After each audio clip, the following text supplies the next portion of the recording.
real estate is just so advantageous. The predictability of success is so high. If you don't quit, you will win. And that was simple enough. And I'll say one other thing about real estate. Tim is one of the most authentic and genuine people I've ever met. Sincerely believe he's coming from a position of giving, and that means a lot. You're going to make huge progress. Welcome everybody to today's Capital Raising Show. I'm your host, Tim Mai. And today I have an amazing guest on the line with us. Not only has he personally raised a lot of money, over $50 million, but he has trained and mentored a ton of capital raisers in our industry. So I don't know if you have a number, Hunter, but your clients collectively, you and your group, which I'm a part of the Raise Masters group, probably raise in the billions of dollars, huh? Our group has raised $176 million in the last 20 months. Oh, wow. Just in the last 20 months. It's impressive. Yep. Very cool. Very cool. Yeah. And so Hunter has acquired over $100 million commercial real estate. And I don't know how recent this is. I got it from your website, Hunter, that you recently raised $8.7 million in 17 days. Okay. And then you have a podcast, Cash Flow Connections, real estate podcast, received close to 1 million downloads, so lots of reach there.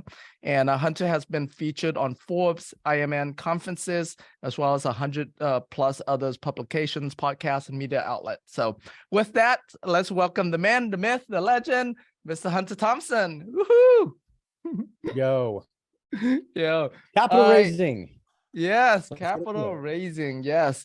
So share with us, Hunter. I got to know your story a little bit about your first raise, but before we get into that, I'd like to know how you got into this commercial real estate space. So first of all, thanks again for the opportunity. I know this is something that you've been working on hard, and this group that you're building is awesome. I could see, like I said, a bunch of familiar faces and some really high level people in here. I see Jeff Greenberg's in here, which is awesome. Christoph, who's a member of our group as well, and a bunch of other names as well.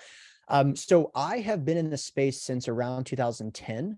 I have a background as an entrepreneur. And so when 2008 happened, I didn't really have any money in real estate or much in the stock market. And so I realized there was an awesome opportunity because blood was in the streets. And, I started studying kind of stocks around 2007, just in college, reading Warren Buffett, Charlie Munger, et cetera, and started investing, just, on the side when I was in college, kind of around that time after the crash happened. And I started killing it, like anyone that started right in 2008 or whatever. And so I just thought I was like, wow, this is exactly like the book said. This is incredible. And so 2009 and 10, and I was like, wow, this is amazing, 22% returns. And then something happened that, no one really talks about. And to me, it was a huge moment, which is the European debt crisis. And so the reason I say that is that what I thought about investing and quote diversification and quote, oh, you have some tech stocks, you have Johnson & Johnson, that all became meaningless when Europe basically went through what we were going through in the United States in 2008. So there was a complete lack of liquidity. Central banks froze up. There was massive bailouts, but this is all European banks, right? So European stock market, European debt market, European bonds. And all of a sudden, everyone on CNBC and all the major media outlets was talking about how the Greek bond yields were like the most important determining factor of the US stock market. If the Greek bond yields went above 7%, the S&P 500 was going to collapse. And if it stayed below, it's just a complete joke because I didn't have some massive institution. And by the way, even if I did, those massive institutions weren't able to beat that problem either. So I basically recognized no matter how much brain power I have, even if I have 100, Princeton business school people, I'm not going to be able to predict and mitigate these types of risks. And I don't want every 7 years to deal with, oh, the Spanish bond yield market is imploding. Who would have thought? You're screwed. And so basically what I did was I said, okay, look, I'm open to do anything. I want to find something simplistic enough that I can actually predict the demand for the product. And if that demand is correlated with the overall return profile, and I can prove that there's a supply and demand imbalance, I would very much like to settle for 12, 13, 14% returns as opposed to every 7 years go through personal bankruptcy. And that strategy, that thesis, was eager to look at anything, but real estate is just so advantageous. The predictability of success is so high. If you don't quit, you will win. And that was simple enough. And I'll say one other thing about real estate. You may have noticed, I'm not naming any names, there's some really successful people in real estate that are not super smart. Not if you agree with me. I know a lot of you agree with me. You see people, especially on social media, where you're like, there's no way this guy has like an intellectual advantage. This guy or girl has an intellectual advantage over me. And yet they have 100 million, 300 million, $1 billion. It's like, why is that? Well, it's so lucrative that it attracts Carl Icahn, but you don't have to go to Princeton to understand the simplicity of supply and demand. And so we've got the best of both worlds. I didn't go to Princeton. I wasn't going to get into Wharton, but man, if I'm working alongside a bunch of Wharton grads, it's like, I might be in the perfect balance between intellectual capacity, finance, predictability of outcome, depreciation, access to debt, and cash flow. It's like, this is the mother lode. So I'm sure that a lot of you are familiar with it. I don't know if you thought about it like that. And one more word I'd like to add, which is scalability. And I've thought a lot about this word. A lot of us here probably don't think of ourselves as lazy people, though maybe some of our family called us that when we decided we were going to real estate, but it's results focused. What is the path of least resistance for my goals? And with real estate, the amount of work I need to do to service one tenant in a single family residence is very similar to the amount of work I need to do to service 300 tenants in a 300 unit apartment. That is the definition of scalability. Similarly, and this is not an infomercial, I'm being 100% honest. It takes me the same amount of work to raise $500,000 as it does 5 million.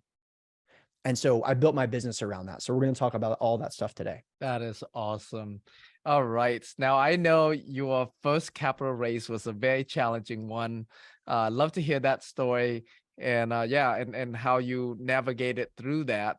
I'm an entrepreneur, like pretty much everyone watching this, and we all have different strengths and weaknesses. And so we need to be super mindful of that. And from my view, we need to lean into our strengths because those can overpower pretty much everything. So one of my strengths is kind of this delusional positive outlook on how well my Villa Ventures are going to go. And so my first capital raise, I actually joined a joint venture with an agreement that I would raise $500,000. I had been investing at this time for a couple of years in the mobile home park business, by the way, which at the time was trading at 10% cap rates, meaning you could buy a property in cash and not implement anything and still produce 10% returns. And I had invested in a couple of years with this operator, and they had been producing 10%, 12% cash on cash returns. And so all I did was I wanted to raise money for this other person's deal. And I did this through a fund of funds structure. I didn't know what the name of it was at the time, but that's what I did. I created a special purpose vehicle, an entity to pull investors together and then invest in someone else's deal. So they were going to do all the work and I would just raise the money, but still be compliant with the SEC. And so I was super confident. I had a luncheon, invited 30 people. All of them showed up. They were all accredited investors. So like $30 million in the room. And I gave this pitch, and at the end of the presentation, I handed out a piece of paper to everybody and said, write what you're interested in investing. It was a $50,000 minimum. So I only need 10 people to move forward. People wrote on the note like, hey, thanks, like good presentation, but don't contact me. And I didn't raise anything. And it was a complete disaster. And that was kind of the first part of my entrepreneurial business in private equity. I thought that was going to be the moment that I took off. And then once you get your first $500,000, and then you just off to the races. And what really happened was one of my big weaknesses as an entrepreneur showed itself, which is that big strength of mine, which is always thinking it's going to go my way. When it doesn't, I'm blind. It's like, what? Like, what? I was not emotionally prepared. I was embarrassed. I had to text this girl I was trying to impress. Hey, how'd your capital raise go? Well, I didn't lose any. It's like, well, it couldn't have gone any worse. You mean you didn't raise anything? So that was my first story. Wow, that's crazy. What do you think went wrong? What made it not work? Because I mean, it come from the single family home space, and there are people who teach that specific strategy to raise private money. And so it sounds like it would work. What made it not work? I fell for a big myth, which is that, hey, if you have a good enough deal, the money shows up. I thought that 10% cap rates were going to impress people. I thought that my investment thesis about the mobile home park business, which by the way was freaking dead on, was going to impress people. But the reality was I had 30 minutes to give a pitch of a lifetime in a room full of people that had never invested in real estate, all of which were more successful than me.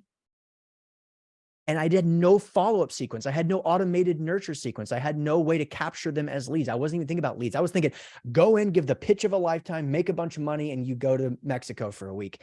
And when it didn't happen, I was like, man, that moment, like I had it all. It was binary. That was either the pitch of the lifetime or it wasn't. I could either convince someone to invest in that moment or I couldn't. I didn't have any infrastructure to actually attract leads. I had no client acquisition process. I had no lead nurture process. I had no automated sequence that would allow them to invest without taking my one-on-one time. And so when that happened, I realized that's what I had to build. I didn't do a deal for 6 months. All I did was build out a system which could potentially do that. And then, you know, like you mentioned, now I've raised $70 million from hundreds of investors, almost all of which without doing a ton of one-on-one calls. That's awesome. So I'd love for you to walk us through. So what did you implement after that? And then how did you do your second raise from what you implemented? Well, I'll put it this way. I do like to speak publicly, and my wife says that I like to speak a lot, which is fine. But I really am in the business of helping people do this stuff. So by a show of hands, and for those that are just listening on the audio, raise your hand if you have heard about people talking about building out your platform to raise capital.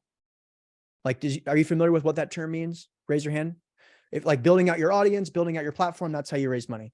Okay, raise your hand if you have implemented a version of that. Do you have a lead magnet? Do you have a podcast? Do you have a platform? Do you have an audience? Do you have an email list? Raise your hand. Okay. Okay. So that's the answer. Do that. Okay. So I don't have to go any further. You can just try and succeed. That's why I love this business so much. There's so much low-hanging fruit. If I don't go into any tactics, you can still figure it out on your own. This is not like in 12 years, it's gonna be a very different conversation. It's gonna be so played out that the game won't work. But right now, if you just do what everyone's been telling you to do, which is do a version of that, create an ebook, create a podcast, go on other people's podcasts, reach out to them, try to build an audience with Tim, try to partner with him, get to connect with the hosts of these various things, you will have success. So for the rest of the conversation, I can tell you all the tactics, but I'm telling you guys that stuff, I almost cursed, that stuff works. Meaning that any iteration of what I'm about to talk about today, even if you absolutely suck, the money is just on the table. All you got to do is implement it. Are you guys with me? Make sense? Raise your hand if you're with me, because you've been hearing people talk about it, but now it's like, okay, I get it now. Cool. So that's the answer. I'm happy to give away all the secrets, but they're meaningless unless you actually do it. That's good. Cool. I like that a lot. I like that a lot. So I know your style, you like to automate things and you like to have people go through a funnel. You want to limit the amount of one-on-ones as much as possible. And there are other, very, very successful syndicators that I've interviewed on the show that their style is they get on one-on-one with everybody, it seems. So share with us about that, the dynamics between that. Is one more effective than the others, or give us the pros and cons of that. Cool. So as all of us, my business and outlook and goals change constantly. So when I first got in this business, all I wanted to do was build something incredibly lean and mean with the goal of making money with as little work as possible. And that's a good, like the first book that resonated with me, it wasn't Rich Dad, Poor Dad. It wasn't Think and Grow Rich. The first book that I was like, I'm going to get into business. Somebody probably knows what it is. The 4-Hour Work Week. I was like, oh, that one, that's the one I'm all about. Now, so what that means is that the way that I built my business originally was with that goal in mind, to apply 4-hour workweek principles to the capital raising side of the business. But since then, and particularly over the last 3 years, things have changed. And I'll answer your question directly, but I just want to provide context. So I, over the last couple of years, have fallen in love with business. When I look at guys like you and Christoph and Jeff and some other of our members, when they post in our Slack channel and talk about the successes that they've had, at least to some degree that we've helped them have, when I think internally, how much more of that do I want? The answer is a lot more, Doesn't matter. Tens of thousands of dollars, hundreds of thousands of dollars, millions of dollars, tens of millions. I never speak in those terms. The answer is multiples always. And when you have multiples, it requires infrastructure. You have to build it out. So to answer your question, I love at first doing things that are hyper non-scalable and then building out hyper scalable systems to scale those things. So as an example, when I read the 4-hour work week, I was like, oh, dude, this is it. My time is so valuable. It's my most valuable resource. I started a company and everyone's like, dude, you have no skills. Your time is not valuable. No one wants to work with you. And I would be like, what? Like, I read this book. It's like, no, like I couldn't even do a phone call for free with anyone. So then I realized, okay, I'm going to invert that. I'm going to have as many phone calls as I can with as many investors as possible. If I think a mentor is successful, if I think a passive investor is there, if I think a lender is there, a market analysis, a broker, I'm having just, my calendar is now full. But what am I doing? I'm doing the one thing great marketers do, which is listen. What are they saying? What are their pain points? What are their fears? What are the goals that they aspire to accomplish? What are the pains that they want to stay away from? And how can I build a ladder from where they are to their goals? How can I build a ladder from their pain towards their pleasure? But only through doing that hyper non-scalable thing would I be able to have that information. So while scalability is an incredibly beneficial thing of real estate, people sometimes try to build an automated business, but they don't know what their audience or dream audience or potential clients are thinking or talking about. But once I did that due diligence, then I knew that my dream audience really likes to think about and talk about economics. I love that my dream audience is really concerned about recessions, and that is much more focused on cash flow than big equity plays. So from that, I wrote an ebook, which was called Little Boxes, Big Profits. And it was about self-storage. And I went on a podcast tour and talked about that ebook, drove traffic back to my podcast, which we can talk about in detail. But from there, the lead magnet and the email sequences were so dialed in terms of what they were thinking that it looked like a mirror when they would come to anything that I've developed, my website, my landing page, my whatever. So it would be like a weird situation. It's like, how is this guy reading my mind? Because I had 100 conversations with people exactly like them.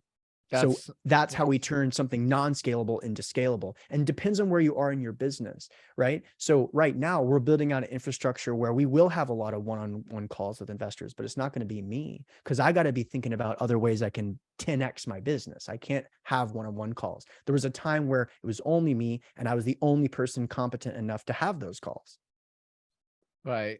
That's really good. So you mentioned about your ideal customers. I'd love to hear, who are your, like, what's the avatar of a lot of us on the calls are in the multifamily or commercial real estate.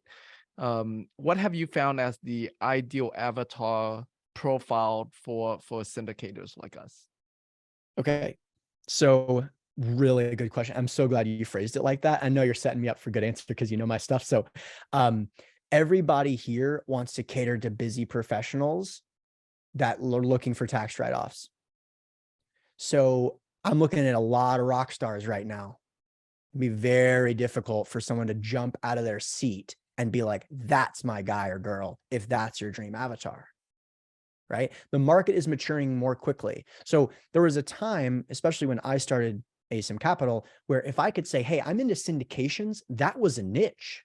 I would be maybe the only person that a lot of people in a room like this even had heard that term.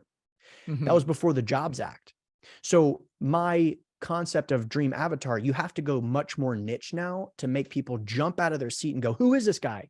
This is the person I want to invest with, because you can't be the multifamily person. You can't be the cash flow focused person. You can't be the high income earner that is super busy. You have to pick a niche which is focused on your dream avatar, someone that you would love to serve. And the easiest way to do this, in some of these tech companies, they have this like woo-woo thing where they're like, they give this dream avatar a name and an age and a story, and they're like recite, it's like some weird ritual they do. Don't do that. If you have anyone in your business that you've loved working with, and I mean truly loved working with them, build your whole business around them, and the rest of them will come to you. Cool. So what I mean by that is that if you have someone that you have absolutely loved the opportunity to work with, have a call with them. Hey, do you remember how you found out about me? What was it about what we did that really made you move forward? And it's not going to be because you really were focused on busy professionals. You'll uncover things about your personality, nuance, the way that you communicate, that is like the meat that other people can bite into. And if you're vegan, the lettuce, whatever. The point is the point. You don't know this about yourself, but when your dream audience kind of communicates this to you, you can then reiterate it. So let me do a metaphor. We recognized at Raise Masters that we were getting our best clients in a perfect place in their business where they had already had some success and are looking to scale. And the thing that they kept repeating in the calls, which are sales calls that don't sound like sales calls, they were saying, I'm so sick of dealing with friends and family, and I need more systems. All right. So when we run ads, what do our ads say? Not something based on my intuition, not something based on how smart I am. If it's going to be based on how smart I am, we're not going to have a company. But if I can simply listen and have an ad that in the headline says, sick of dealing with friends and family, question mark, ready to create capital raising systems, question mark, our dream audience goes, that's my guy. And it works. So if you, and this is really important, and even if you do this wrong, you'll still have success. But if you listen, you'll hear nuances of these answers. Some of your investors, and maybe your best investors, will be like, the reason I like to invest with you is because I'm really concerned about the volatility of the stock market. That's very different than someone that's like, the reason I like to invest with you is because the stock market doesn't provide a lot of cash flow. Now, you could make the mistake of making your header say, sick of dealing with the stock market. But if you're willing and you have the courage to niche down and plant your flag in the ground and be like, I want to focus on the people that are concerned about volatility and make your whole business with that in mind, those people will jump to work with you. And by the way, this is not the difference between, raising $1 million and like $1.1 million. This is the difference between raising 1 and 10 or 100. This is the difference where people stop going, what's your minimum investment amount? You never hear that again. And they start seeing their holistic financial position and they start thinking, what's the maximum amount of my net worth I can move over to this person because there's no competitors that come close. And by the way, this has nothing to do with the deal, the niche, the market, the strategy, the debt markets, anything, which means interest rates don't matter. The IRR doesn't matter. The split doesn't matter. You're not competing over any of that stuff because you become uncancelable and you have no competitors because it's only you. Does that resonate with you guys in terms of the business you want to build? That's really good. And it sounds scary, right? It sounds scary because it's like, well, but I have doctors in my life. I have engineers in my life. I have all of these different people, different people and different entrepreneurs. And so to think about niching down to like one, profile that, that I can go all in on and specialize in that. It sounds scary in the sense of, like, are they, will I be able to find enough of them, I guess? Or, yeah. So can you touch on that? Totally. So a couple things. If you look at our branding, especially now, just given the evolution of the market, I do encourage people to niche and niche and niche because you will get the ultra high buy-in clients, which will never leave you. I want to answer your question, but I got to provide some context. Yeah. I'm not going to say the name, but a very large VC funded crowdfunding portal that you would all recognize is having a lot of trouble raising money right now because of interest rates. The problem is, while all of you would recognize their name, none of you would know the name of the owner of the company. So there's no story, there's no buy-in, there's no attractive character. I want you to build a personal business where everybody knows your name. Okay. And some of us get in the habit of thinking that we can't be too buttoned up in this business, come off like we're Goldman Sachs, which if you've seen Goldman Sachs's building, there's no building, there's no sign. It's just like this faceless, nameless thing. And you don't want to build a business like that. You don't have the marketing budget and the track record that Goldman Sachs has. You've got to get every dollar out of every potential lead. And the way to do that is by leaning into your story and niching down to your attractive character. So what I'd say about your question about like engineer versus doctor, there is a common thread that you share with all of these people that you can go into. And by the way, if you were to decide to go the engineer route, you can still scrape in all the doctors as well. The thing is, so many people are concerned about what others are going to think about us and whether we're going to do this stuff wrong. And the unfortunate reality is nobody even knows who we are. That's the reason we can't raise the capital we want. It's that we are not known. And by the way, if you are known, all those problems are gone. And I don't have a problem sharing this person's name. Raise your hand if you know who Grant Cardone is. Okay. Raise your hand if you're confident that Grant Cardone is the best real estate owner operator in the country. Does it matter at all? He is probably the #1 retail capital raiser in the world because of one thing. He's known. That's it. Now, Grant Cardone may not be your person. And when I say that name, you baby screw, God, I don't want to, but that's cringy because you don't have the same charisma as him. You would try to be a version of him. I'm not telling you to do that. I'm telling you to lean into who you are so that your people are attracted to you. And then all of a sudden you go to work and every one of your clients you love and it's mutual. That's crazy, but that is possible only if you have the courage to niche down. And my Raise Masters clients know this because when we get in a room together, I could have a conversation with anybody for 4 hours and so could they. Cool? No, that's good. That's good. So share with us, you touch on platform funnels. You mentioned lead magnet, you mentioned email sequence. So give us like the top ones that we should make sure we have. Cool. So I would say that, an ebook is just a total no-brainer. Anybody watching this right now, you should absolutely write an ebook and you shouldn't hire a ghostwriter to do it. The act of writing, which by the way, I got like C's in English class. It's not about that. It's about communicating ideas effectively. Okay. You can hire a grammar editor, copy editor, but you need to be able to write it because the act of writing it is so powerful that alone will be worth the whole thing. So as an example, I really like to do things like 7 things you need to know about blank, or give them one good hook that they have to read to actually get. I'll give you an example. We did a change of our capital raising script recently that increased our average investment amount by 33%. It's easy to do. Anyone on this call could do it today. Do I have anyone's attention? Yes. You see how compelling that is?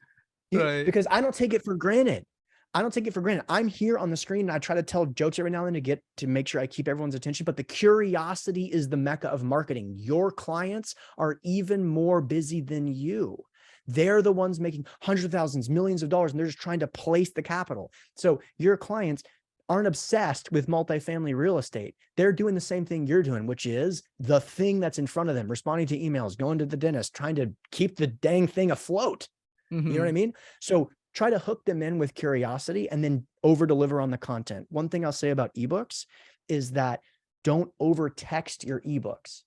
It used to be 10,000 words. Now it's 4,000 words. Graphic design will give you an incredible return on your investment. Bullet points, photos, and really good looking graphic design. There should be no difference between you and me and Goldman. There's no difference because we're all paying the same graphic designers $45 an hour. Upwork.com. Someone can link to that in the show, in the chat. Go on Upwork.com, expect to pay $50 an hour for graphic design. Your stuff should look exactly like my stuff. It doesn't matter about the track record. And here's the cool thing. Because investors make decisions based on emotional reasons, if you use graphic design correctly, you won't ever have to answer another question about your track record. Hmm. $50 an hour. Cool. Yep. That's So, good. but by the way, this is so important. And I don't want you guys to think that I'm not like giving you the goods. This is the goods. Does that resonate? Yep. I haven't talked at all about what to say in the ebook because that is inconsequential compared to the emotional connection the investors feel when they look at the ebook. Most of them are not going to read it. Now, it is important to hook them in, give them reason to read it, hook them in paragraph by paragraph, use bullet points to catch their eye as they're scrolling. But what you say is almost nothing compared to that. Does this person know what they're doing or not, feeling that they make the decision like this, not after reading a 45-minute ebook? You don't deserve their time yet. So you got to prove it. The easiest way I found to prove it is graphic design. That's good. I like that. Okay. So ebook. Sorry, and can I add one more thing? I know I'm long-winded, but I Yes. just can't help myself. When I write anything, the things that we think investors want to hear and the things that sometimes they think they want to hear is not what actually helps them move across the finish line. Hmm. It's really important to know what their fears are, the reasons that they don't want to invest, because that's what is the whole purpose of this ebook. The way we're able to raise tens of millions of dollars without doing phone calls is we know how to stack up the dominoes of their fears, knock the little one down, which knocks the bigger one down. At the end of the thing, they give us 100 grand. Cool. So it's like, if you could just take 90 minutes and write down 100 fears that your dream audience will have, which only you will know by talking to them, not based on your own intuition, and then literally create content to knock down those 100 fears, you'll have a very self-scaling, automated capital raising business. That's awesome. I love that. Okay. So besides ebooks, what are another couple top ones that we got to make sure we have? Cool. So podcasts are super good, obviously, for a million reasons, super scalable. They don't require a lot of time. Your dream audience doesn't have time. Webinars are also very good. Here's a couple, and there's a way to think about this. Your clients are super low on time, high on money, right? So don't invert this when you create any of this stuff. Don't require that they spend an hour with you to get to the result that you're credible. So here's a great example. We did an ebook called 111 Questions Passive Investors Should Be Asking. When someone downloads the ebook, the moment they see it, I am credible. They scroll around, they see one or two questions they are not even thinking about asking, I am credible. And it doesn't take any time at all. Graphic design, content they're not familiar with. Okay, this person knows what they're doing. I may scroll the rest of the questions, but I have done what really the point of any of these lead generation tools is to establish credibility instantly. So things like downloadable reports, downloadable underwriting models, where it doesn't require like 45-minute discussion. And then what you can do, and I'm getting a little technical here, but I think this is what you guys want. Once you have established credibility, the follow-up sequence can then require a little bit more time because you've established that credibility. You are owed that, right? You deserve it. So if I say like downloadable Excel model, they open it up. Wow, it's a really complicated Excel model. Cool. The next email may be a 45-minute webinar where I'm talking about why self-storage is recession resistant. That's my audience. I don't know what yours wants, but you would only know that by talking to them. Hopefully you guys good. get that. That's like stuff there. I mean, hundreds of thousands of dollars. I spent hundreds of thousands of dollars figuring that out. So Right. there you go. That's really good. Would you go to the length of getting that ebook self-published into a hard book that you can use as a business card almost when you go to events or when you like out networking? Dang. Good question, dude. I don't like to talk about things that I'm not doing because I like to kind of be the person figuring it out and then come and say, hey, look, I figured out what works. And they don't know about the million things I tried that didn't work. But I'll tell you what really does work. If you can send really thoughtful gifts to people, and that would be one of them, you can get a big bang for your buck. It's, in entrepreneurship, there's very few things that you can get a more pronounced ROI than graphic design and gifts. So That's good. Think about implementing both of those in your business. I like that. I like that a lot. That's really good. All right. So we talked about the platform. Now let's talk about the marketing channels. Give us your top 3 favorite marketing channel that then drives the leads to these to our platform. So our whole system kind of focuses on the podcast because it's what I like to do the most, and it's what I'm most willing to do the most consistently. So if you feel like you want to focus on Instagram, it's all good. You totally can. I like to have really deep and engaging conversations. So I stuck to we do 45-minute interviews, which very few people do. We've done hour and 15-minute interviews, we've done hour and 15-minute interviews that have averaged 110% completion. How cool is that? People on average listen to it 1.5 times, like really good stuff. But it's not for everyone, right? So when you say almost a million downloads, we passed that number, but dude, there's people that do 1 million a month, bro. So I'm a competitive person. So what does that make me feel? Crazy, but I don't care about that. I care about getting results. So my content is super programmatic for our audience to have super high buy-in. So we have podcast, which prompts people to take the next rational step. If you're a podcaster, a capital raiser, we have a conference coming up, which is in January. I'll link to it in the chat. So we have a podcast. Hey, come to Raise Fest, meet us in person, see how cool our community is, and see this event's going to be insane. If I can get them to make that commitment, it's like $900 ticket. They get there, they see what's happening. There's going to be an opportunity for people to move forward with our mastermind. That's the way that our value ladder works. On the passive investor side of things, it's like podcast to ASIM Capital to book a call. Not with me, but you get where I'm going with that. Right. To a webinar, to a fund, to wire instructions.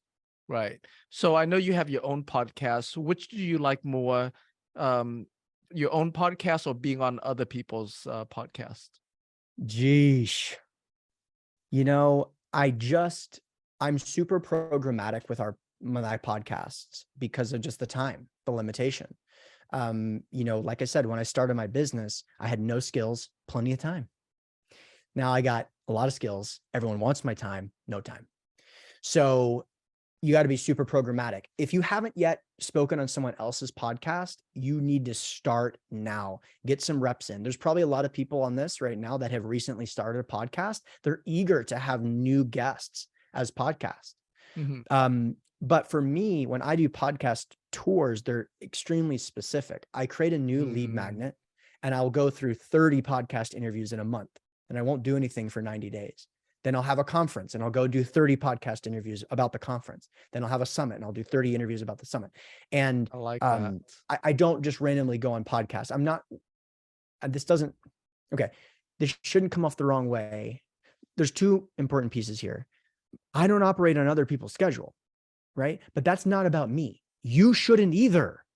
You are the Steve Jobs of your company. This is your show. Does that make sense? As an example, and this comes off the wrong way to a lot of people, and I get that, but this is not about me. This is about us together.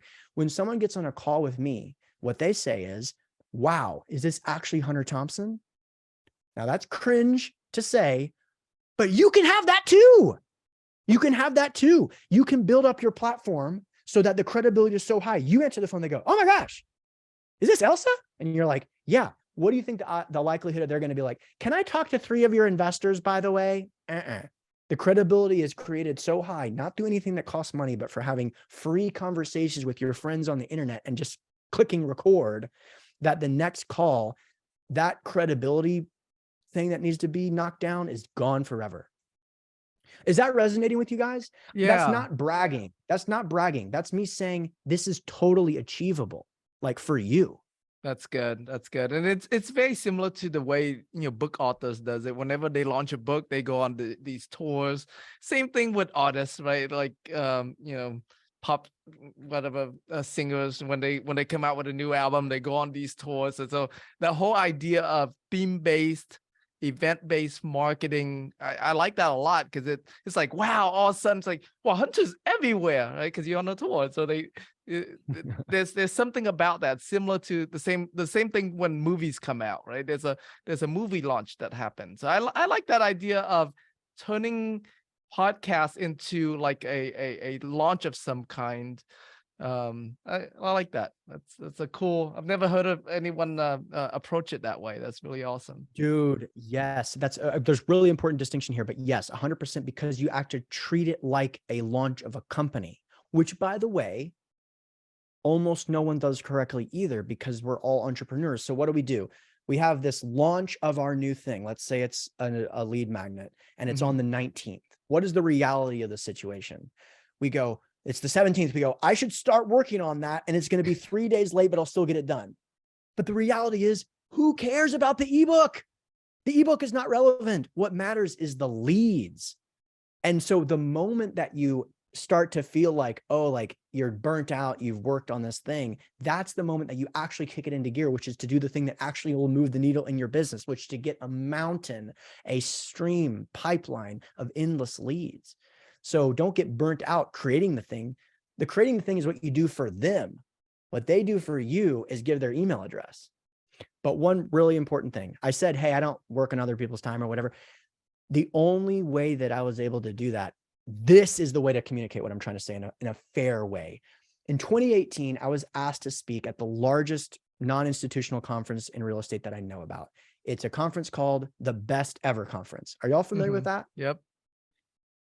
After the conference, I decided that I would get some of the speakers to be on my podcast. So I asked the owner of the conference, Ben, hey, can you send me your list of all the speakers and the rankings? Because I did a survey afterwards. I want to see the best and highest ranked people. Now, I didn't realize this, but of course, what I actually did is the moment I download it, I'm looking for my name. And I sort by best and highest. And I'm like, well, I'm not the top. What the heck is going on? Maybe there's a typo. What's going on? And I'm scrolling down and it's nowhere to be seen. It's at like the bottom 30%. And I'm like, oh my gosh, I suck. I had this realization that I thought I was like bringing the heat. I thought I was bringing the noise. I thought it was my best session ever. It probably was. And it was in the bottom, like 25, 30% of all the speakers. And so what I did was I didn't say everyone's wrong. I went back to the top and I saw the top 5. Who's up there?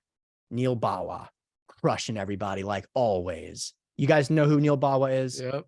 Just the GOAT in the game. The best. And then I went on a Neil Bawa tear rabbit hole, every single podcast, listening it, typing it out, thinking about how he told stories, the cadence of the speech, how he modulated his tone, did an interview with him. How did you become a best speaker? Was it something that came naturally to you, or is this something you had to work on? He goes, dude, English isn't my first language, homie. Catch up with me. Okay. So now I'm inspired and I realize I can totally do this. And this is no joke. No one has ever told me you're doing a Neil Bawa impersonation. We don't sound exactly alike, but a lot of the way that I speak is adopted on those couple of months. The next time I spoke at Best Ever, I did 2 sessions. Both of them were in the top 5. By the way, Neil Bawa was up there as well. I was number 1 and number 3, and Neil Bawa was like number 2 and number whatever. He would have no problem with me sharing that because he knows I have a little crush on him, a little business crush. But the point is, that's why I get to go on podcasts when I want, because the product is good. But I started from very, very low. But it's no problem to admit that. That's why you want to start on podcasts which are not well received. 1 download, 2 comments, 2 reviews, and work your way up and get on your grind. Because I thought I was gonna be at the top of that thing. I was nowhere near it. It had to go through that wake up moment, that just like the way that I raised my first $1 million, which didn't go well. But then through that obstacle is the way stuff, got to be up there next to founder of Bigger Pockets, and someone has $3 billion of real estate. So again, that's not to brag. It's to encourage you. This is totally achievable. I was in the bottom 20%. I'm sure most of you would not have been. You know what I mean? That's really good. I love that. What are your top tools or your favorite tools that you use in your capital raising syndication business? Okay. I'll answer that question, but I got to circle back. One of my tools that I'm really focusing on right now is Instagram. I love it because there's an opportunity for people to have conversations with you directly, as opposed to podcasts where you don't get to interface with your audience. That discussion we were just having around, getting it right and being super dialed in terms of your dream audience. I said it wasn't the difference between raising $1 million and 1.1 million, but more like the difference between raising 1 and 10. If you look at my Instagram reels, you can count the views. Most of them average 2,000 or 3,000 views. We have one reel that has 120,000 views. Do you know what it is? It's Neil Bawa. So it's like you like those moments. He didn't work 100 times harder than I did on any of those reels. He just got it right once. And that's when it comes to messaging. So that's a tool that I like. We use Invest Next as a platform, but they're all great. That's a platform that we use to raise capital and help automate that. That's awesome. I like that. All right. Looks like we have to let Neil know how much you're pitching on on this interview today. You That's can. awesome. He's Yes. familiar. And I noticed you're now raising money for several different things. I saw an email from you for ATM machines. So are you when you're raising money outside of real estate, are you still going after the same investors that you have when you're raising money for other types of projects or industries? Yeah, good question. So yes, we are. Our audience, we were always act as capital raisers. So it allowed us to be diversified across multiple segments of the world of investing. So just so everyone knows, I have a Series 22. I'm licensed under a broker dealer. I can do the thing that most people can't do and say, hey, you guys go invest with that person and that person can pay me a fee. I'm sure a lot of you are familiar with the reasons why most people can't do that, but I have that license, so I can do that. Can you ask that question one more time? Yeah. So about the investors, the different niches. So it's a really important lesson because what we've done with our branding and the buy-in of our clients, it allows us to become infinitely pivotable. So we can say multifamily is amazing, self-storage is amazing, ATM machines are amazing, because we have an audience that we've to a large degree delivered on our promises and have a high degree of buy-in. And by the way, we've also had deals that have struggled. Right now I'm dealing with a very much struggling property, and I haven't been able to talk about it in detail, but it's in the senior living business, which, as you guys know, I mean, has gotten crushed over the last 2 years. But what we're dealing with now, basically for the first time in my career, is kind of leaning on that emotional connection where they're giving us far more grace than they would have if they just saw a senior living deal online, send us 50 grand. Many of the 30 investors know us and have a personal relationship with them, even if it's a one-to-many relationship. Even if we've never spoken one-on-one, they know a ton about me, maybe more than some of my best friends. So that's your answer. It's always the same investors, our dream audience, and it allows us to participate in that capacity. That's awesome. You mentioned a deal going challenge. A lot of people having challenge with whether it's deals or raising capital. The word on the street is that investors are more conservative, or they're more reserve. I don't know if I'm getting the right words here, but with the interest rate, like the uncertainty. There you go. That's what I'm looking for. The uncertainty in the marketplace. What are you seeing in terms of the challenges that your students or your members might have, and how are you teaching everyone to navigate through this?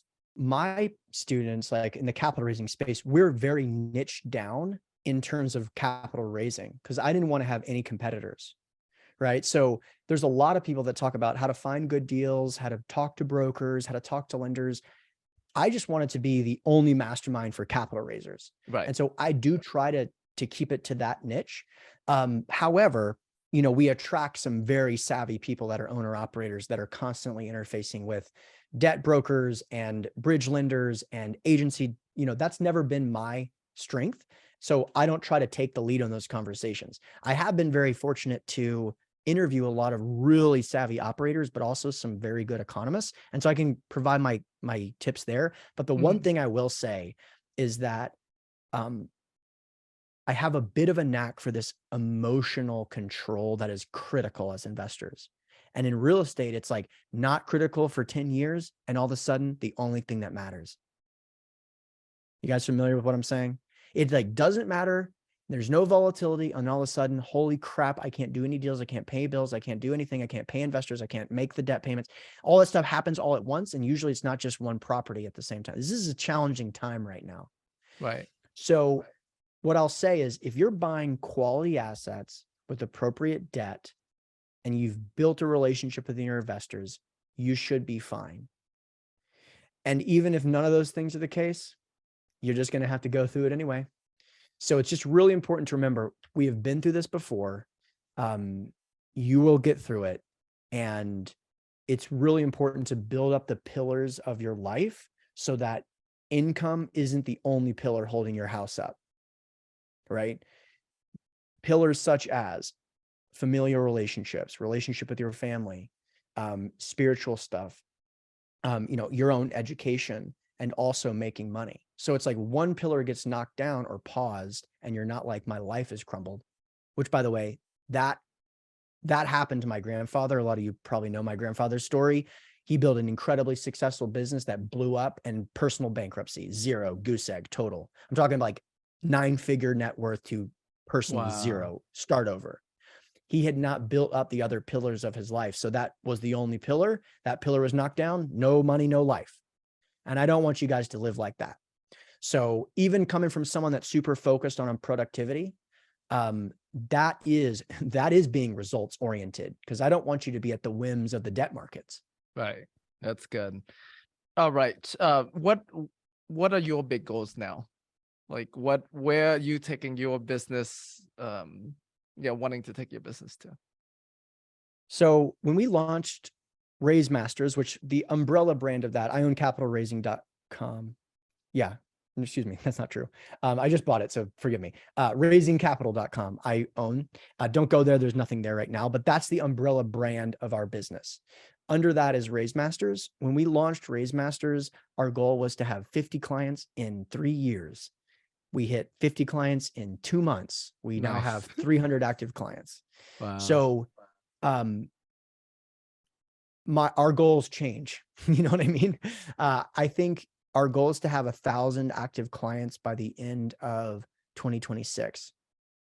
And that would be, I think we would have accomplished what I want to accomplish, which is to obviously be number one, but also to empower entrepreneurs to not be limited by lack of capital, and to empower entrepreneurs to be able to move money out of the casino and into these recession-resistant niches that we love so much.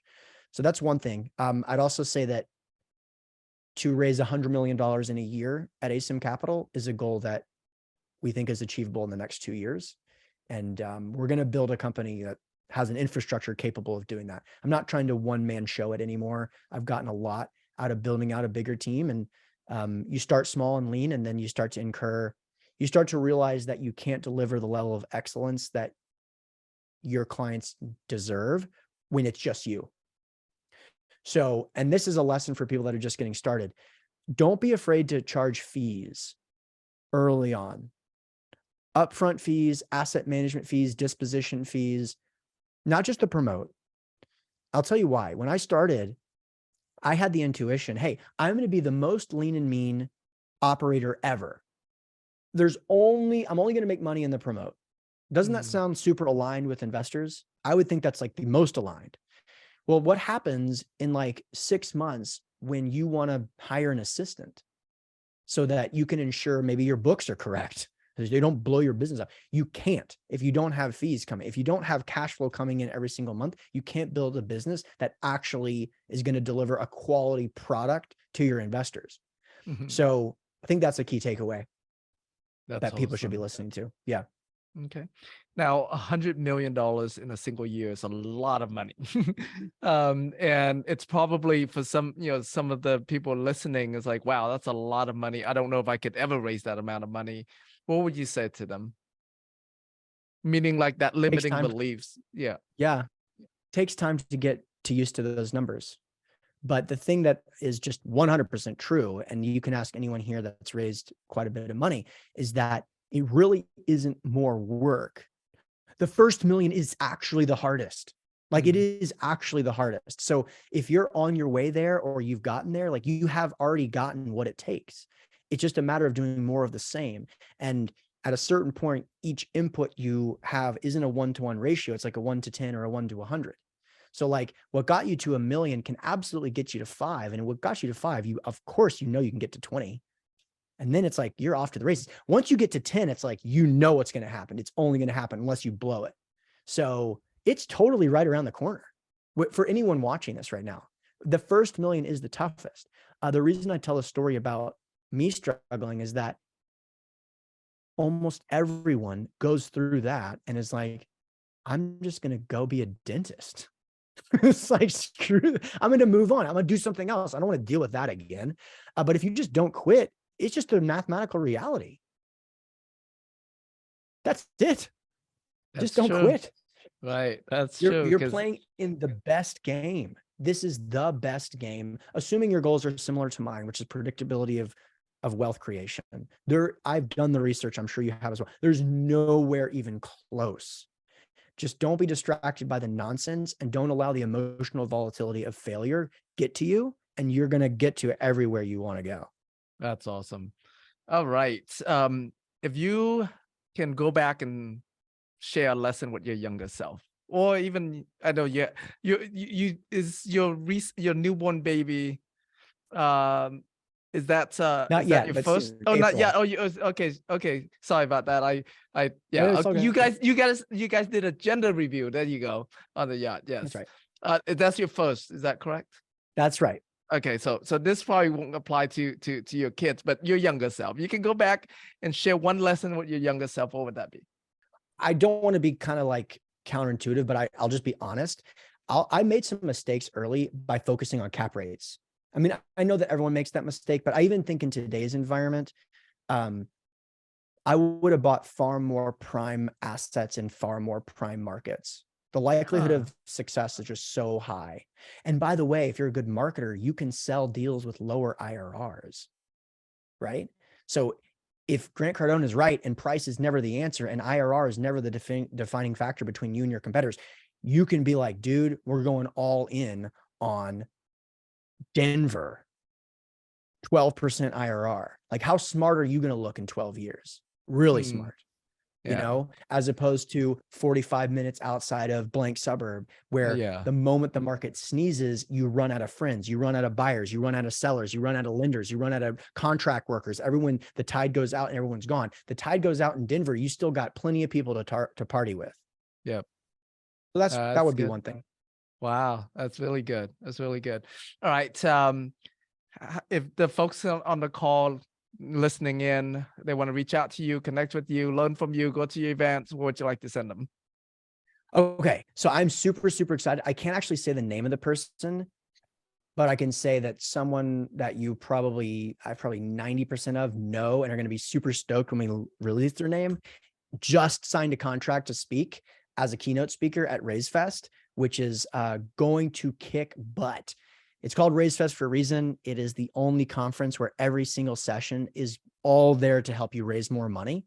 I think we have a goal of selling 500 tickets. We've already sold 80 tickets just from members of our community, like our mastermind. So it's going to sell out very quickly and tickets are going to go up as well. So go to RaiseFest. We just launched an email with Richard Wilson, who I'm sure a lot of you know. He has several centimillionaires and billionaire clients. So he's going to talk about family office capital. Rob Beardsley, who's a friend of mine, just wrote a book on structuring deals in like today's environment, which is more and more important. And by the way, here's a little tip. And this is not just self-fulfilling. We're going to spend $100,000 on ads for what you just received. Okay. So what that means is that this works. So when you go through, anytime you like opt into something I put out or you click around on my Facebook ad or anything like that, just know like that is happening at the highest of levels. And not because it's me or whatever. I copied and modeled those who are succeeding and spending millions of dollars in Facebook ads. So my point is, when you scroll through this, don't just be like, this guy's trying to sell me something. It's like, this is happening. I'm giving you the playbook. I'm telling you, just do this for your business and you'll have success. So yeah, you could record yourself going through and buying it and clicking around and buying the bonuses and do it for your own business. That's awesome. Just as a fun side note, do you write your own copies on those ads or do the agency write them? Because they're extremely good. Thanks, dude. So I actually wrote this landing page, but I do have a copywriter now that's capable of doing something similar. But I did write the copy on the page. That's on really our good. ad, sometimes it is an agency. Okay, gotcha. Yeah. Your copy is really like, you know, your market extremely well.